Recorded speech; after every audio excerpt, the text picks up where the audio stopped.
कि जो आजादी के बाद भारत की रचना को जानते हैं उनको मालूम होगा हैदराबाद में इससे भी बड़ा प्रॉब्लम हुआ था। क्या जवाहरलाल जी गए थे क्या?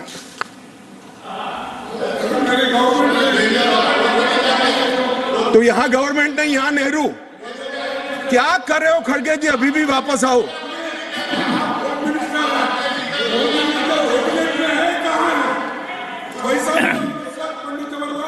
एक मिनट, रिकॉर्ड पर है।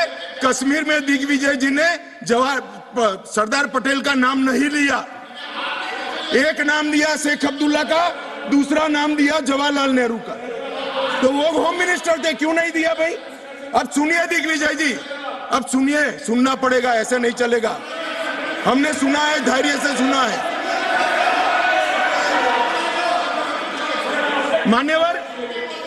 मान्यवर, जूनागढ़ में क्या जवाहरलाल नेहरू गए थे? हैदराबाद में जवाहरलाल नेहरू गए थे? लक्षद्वीप में जवाहरलाल नेहरू गए थे? जोधपुर में जवाहरलाल नेहरू गए थे? जवाहरलाल नेहरू एक ही जगह काम देखते थे, जम्मू कश्मीर में, जिसको आधा छोड़कर आ गए। एक ही जगह देखते। मान्यवर, दूसरा, विलय लेट क्यों हुआ? सारे लोग जानते हैं साहब, इतिहास को 1000 फुट नीचे दफन कर दो, वो ऐसा बीज है जो वटवृक्ष बनकर सच्चाई बाहर आ जाती है। सब जानते हैं कि हमारा विलय इसलिए लेट हुआ कि महाराजा पर किसी एक व्यक्ति को विशेष स्थान देने का आग्रह था, शेख अब्दुल्ला को विशेष स्थान देने का आग्रह था। इसके कारण विलय लेट हुआ और पाकिस्तान को आक्रमण करने का मौका मिला। मैं आज ये पूछना चाहता हूं कि इतने सारे कठिन राज्यों का विलय हो गया, कहीं पर 370 क्यों नहीं है? क्यों नहीं है? ना जोधपुर में है, ना जूनागढ़ में है, ना हैदराबाद में है, ना लक्षद्वीप में है। क्यों 370 नहीं है? कि संवेदनशील हृदय के कारण 370 है। संवेदनशील हृदय। मान्यवर, कंडीशन किसने रखी? किसने स्वीकार की? इतिहास जवाब मांगता है, देश की जनता जवाब मांगती है, जवाब देना पड़ेगा। भाग नहीं सकते इतिहास से कोई। मान्यवर, सेना भेजने में देरी क्यों हुई? और ये कहते हैं कि इसके बाद भी देरी हुई है। मैं साहब एक रेफरेंस सैम मानेकशॉ का देना चाहता हूं। फील्ड मार्शल सैम मानेकशॉ तब डायरेक्टर ऑफ मिलिट्री ऑपरेशंस थे। उन्होंने एक जगह पे कहा है कि कबीलाई हमलावर आक्रामक और लूट मचा रहे थे, तब चर्चा में ही व्यस्त थे। मैं व्यक्ति का नाम देना नहीं चाहता वरना खड़े हो जाएंगे। तब एक मीटिंग में सैम मानेकशॉ मौजूद थे।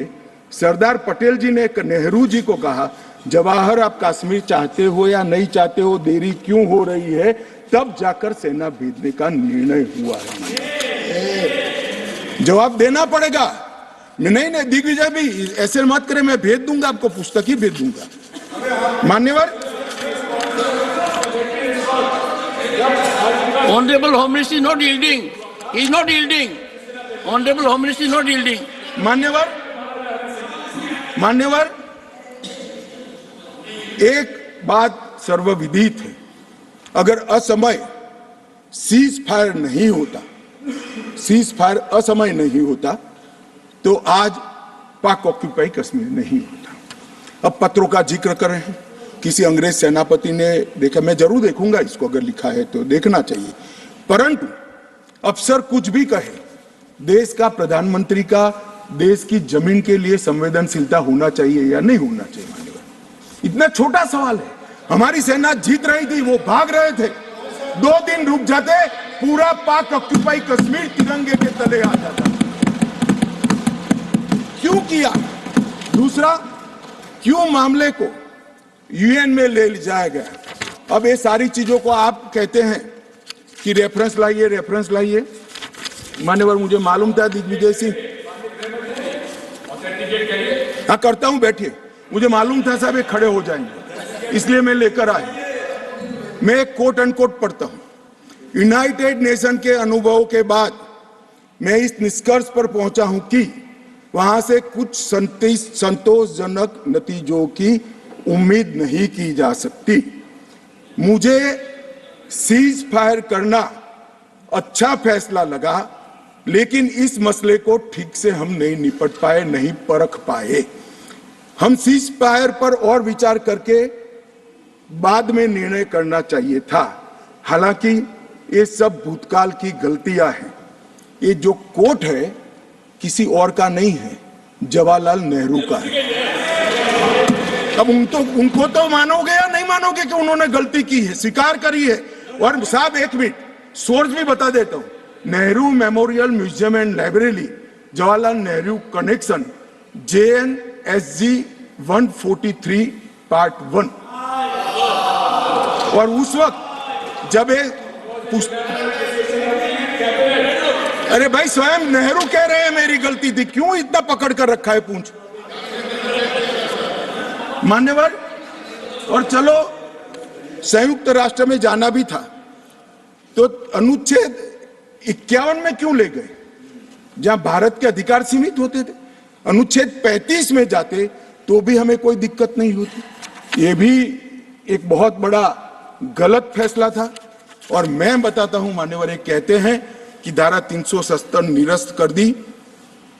अगर कल को ये 40 साल के बाद, जोर से बोले मनोज झा जी, 40 साल के बाद, क्योंकि ये मानते हैं कि 40 साल के बाद मैं नहीं हूंगा, मैं तो 60 का हो गया, मेरा आयु 40 साल का हो ही नहीं सकता। वो कहते हैं 40 साल के बाद इतिहास पूछेगा तो कौन रिस्पॉन्ड।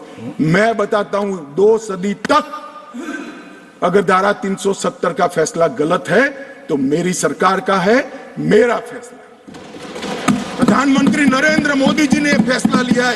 ना मोदी जी इस फैसले से भाग सकते हैं, ना हमारी कैबिनेट भाग सकते हैं, और ना हमारा पार्टी भाग सकता है। रिस्पॉन्सिबिलिटी ऑन करनी पड़ती है। जब इमेज बिल्डिंग के लिए बड़े बड़े फैसले लेते हैं, संवेदनशील दिमाग से फैसले लेते हैं, तब इसको ऑन भी करना पड़ता है और देश को जवाब भी देना पड़ता है। इस तरह से नहीं चलता है इतिहास। और इतिहास, मेरी बात आज भी मानकर चलिए दिग्विजय सिंह, इतिहास किसी को नहीं बख्शता है, किसी को नहीं बख्शता है। मान्यवर, आज जो बिल लेकर मैं आया हूं, काफी लोगों ने पूछा कि क्या बदलाव आया। अब मेरी कोई चश्मे की दुकान तो है नहीं जिससे वास्तविकता दिखाने का चश्मा मैं किसी को पहना सकूं।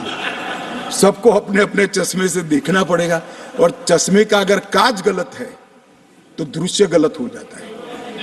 मान्यवर, पूरा कश्मीर और जो 2 करोड़ यात्री पूरे देश से जाकर आए, लाखों यात्री अमरनाथ यात्रा कर आए, हर महीने लाखों यात्री वैष्णो देवी के दर्शन करके आते हैं, और 100 से ज्यादा अधिक फिल्मों के शूटिंग हुए हैं, वो सभी एक मुख से कहते हैं कि कश्मीर की परिस्थिति अच्छी है, मगर स्वीकार करने को तैयार नहीं। मुझे मालूम नहीं है कौन सा चश्मा पहनकर ये देखते हैं। मान्यवर, मैं आज कहना चाहता हूं कि जिस कश्मीर में 40,000 से ज्यादा लोग मारे गए, कई पिताओं ने अपने कंधों पर बेटे के जनाजे लेकर गए। मान्यवर, अपनी बेटी की डोली तक कई लोग नहीं देख पाए, और कई बहनों ने अपने भाई को खो दिया। इनकी वेदना, हृदय अगर संवेदनशील है तो ही इसका अनुभव कर सकते हैं, मगर हमारे हृदय में जिनके हाथ में हथियार है, इसके लिए ही संवेदना है, तो इसका रास्ता मेरे पास नहीं है। मान्यवर, मैं इनकी मदद नहीं कर सकता, क्योंकि हमारे लिए मन में संवेदना है कश्मीर के युवा के लिए, कश्मीर की बच्चियों के लिए, और घाटी के भविष्य के लिए संवेदना है, आतंकवादियों के लिए नहीं। मान्यवर, मैं समझता हूं कि आज आर्टिकल 370 समाप्त होने के बाद, और उसके पहले भी नरेंद्र मोदी जी की सरकार आई 2014 में, आज युवाओं का भविष्य ब्लैक नहीं है, परंतु स्कूल का ब्लैक बोर्ड उनका भविष्य बन गया है। वो पढ़ाई लिखाई